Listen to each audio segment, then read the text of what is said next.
देख रहे हैं वीकेंड न्यूज। मैं शिल्पा गुप्ता और मैं निधि पोखरियाल। आप सभी को आजादी का 71वां साल मुबारक हो।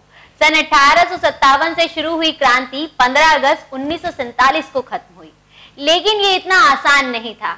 शायद ही हमारी युवा पीढ़ी इस सफर की कठिनाइयों को जानती होगी कि किन परिस्थितियों का सामना करके हमारे स्वतंत्रता सेनानियों ने देश को आजादी दिलाई थी। लेकिन क्या शिल्पा, तुमने कभी सोचा है कि वाकई हमारा देश आजाद हो चुका है? क्या आपने कभी सोचा है कि हमारा देश सचमुच आजाद हो गया है? आप अपने दिल पर हाथ रख के पूछिए कि क्या आप सचमुच आजाद हैं? आज भी कई ऐसी चीजें हैं कि जो हमें गुलाम होने का एहसास दिलाती है। साथ ही साथ कुछ वाकये ये साबित करते हैं कि हम इस आजादी का किसी न किसी तरह से फायदा भी उठाते हैं। हाँ, सही कहा निधि। हम वैसे तो बात करते हैं कि धर्म की बराबरी की, लेकिन तुम्हें नहीं लगता कि आज भी कहीं ना कहीं उसी धर्म को मुद्दा बनाकर कितने अपराध किए जाते हैं? हाल ही में गुरुग्राम में हुआ मामला इस बात का सबूत है, जहां जफरुद्दीन नाम के मुस्लिम युवक की जबरन दाढ़ी काट दी गई।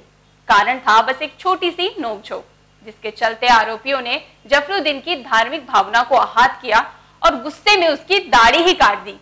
ठीक ऐसे ही कई राजनीतिक दल भी हिंदू मुस्लिम का मुद्दा उठाकर देश को अलग करने की कोशिश करते हैं।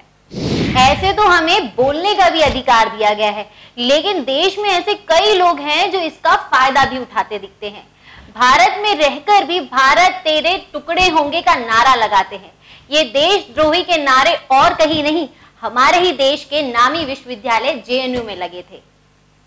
अरे इतना ही नहीं, इस देश में प्रेम करने पर भी पाबंदी है। अब आप कहेंगे कि ये कैसे?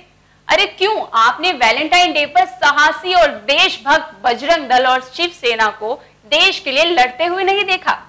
और ये जंग लड़ी जाती है प्रेमी जोड़ों को अलग करने के लिए। पूरे साल में एक दिन इन्हें याद आता है कि इन्हें भी देश के लिए कुछ करना चाहिए। बात की जाए लिखने के अधिकार की, तो इसका मतलब ये नहीं कि कुछ भी लिखकर या बनाकर देश के लोगों की भावनाओं को ठेस पहुंचाई जाए। एमएफ हुसैन जैसे नामी पेंटर बिना कुछ सोचे समझे भारत माता की नग्न तस्वीरें बनाते हैं।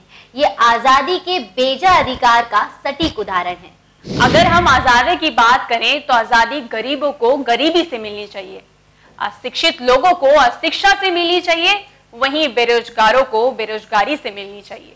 अगर आपके पास भी ऐसे किस्से हैं जिससे साबित होता है कि हम आज भी आजाद नहीं हैं या फिर हम इस आजादी का फायदा उठा रहे हैं, तो हमें कमेंट बॉक्स में जरूर बताएं। वीडियो पसंद आए तो लाइक और शेयर करना ना भूलें। शुक्रिया।